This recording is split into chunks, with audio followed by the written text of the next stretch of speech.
प्यारे विद्यार्थियों नमस्कार। आज की वर्कशीट की उत्तर तालिका लेकर हाजिर हूँ मैं प्राध्यापक शांतिलाल बिश्नोई।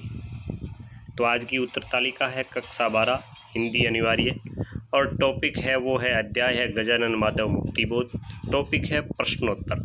जैसा कि तारीख आप देख रहे हैं 8/9/2021। तो यहाँ पे 3 प्रश्न पूछे गए हैं और उसके मैंने लिखित में आपको उत्तर दिए हैं। 3 प्रश्न इस प्रकार है। पहला प्रश्न है टिप्पणी कीजिए, भीतर की सरिता से क्या आशय है, गर्वीली गरीबी से क्या आशय है।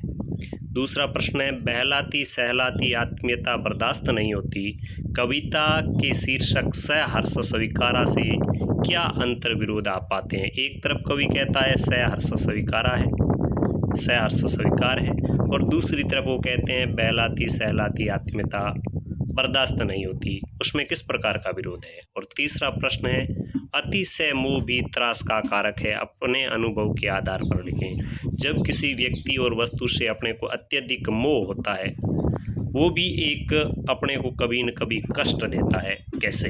तो इन तीनों प्रश्नों के उत्तर आगे देखिए आप। पहले प्रश्न का उत्तर, भीतर की सरिता से क्या आशय। जिस प्रकार नदी की अपार जल राशि उसे प्रवाहित करती है उसी प्रकार कवि का हृदय भी भावों के जल से भरकर सरस बना रहता है, इसलिए नदी के जल के समान मन में उठने वाले भावों को भीतर की सरिता कहा है। यह प्रश्न नंबर 1 का उत्तर। उसी प्रकार गर्वीली गरीबी का उत्तर यहाँ पर भी है कि कवि गरीब है, उसके पास धन संपदा नहीं है, फिर भी वह किसी प्रकार की हीन भावना से ग्रस्त नहीं है, उसे अपनी गरीबी पर गर्व है, इसलिए कवि ने गरीबी को गर्वीली कहकर उसका मान बढ़ाया है। तो ये पहले प्रश्न का उत्तर।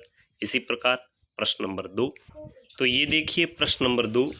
तो इसका मतलब यह है कि ये दोनों कथन परस्पर विरोधी दिखाई देते हैं। कवि जीवन में आने वाली प्रत्येक परिस्थिति का सामना समान रूप से करता है क्योंकि ये उसके प्रिय को प्यारे हैं, प्रिय का प्रेम उसके लिए संजीवनी है, फिर भी प्रिय की आत्मा कवि से सहन नहीं होती। कवि को लगता है कि प्रिय से अत्यधिक ममत्व और आत्मीयता के कारण वह डरपोक, कमज़ोर और अक्षम न हो जाए, इसलिए वह वियोग का दंड चाहता है ताकि उसका प्रेम और गहरा हो तथा कवि स्वयं भी आत्मनिर्भर बन सके। इसलिए ये दोनों अंतर्विरोधी कथन लगते हैं। प्रश्न नंबर 3 देखिए कि अतिशय मोह हमेशा पीड़ा का कारण बनता है, कभी कभी नहीं हमेशा।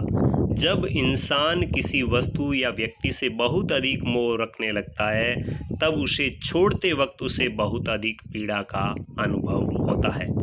कई बार हमें भी इस प्रकार के कष्टों का सामना करना पड़ता है।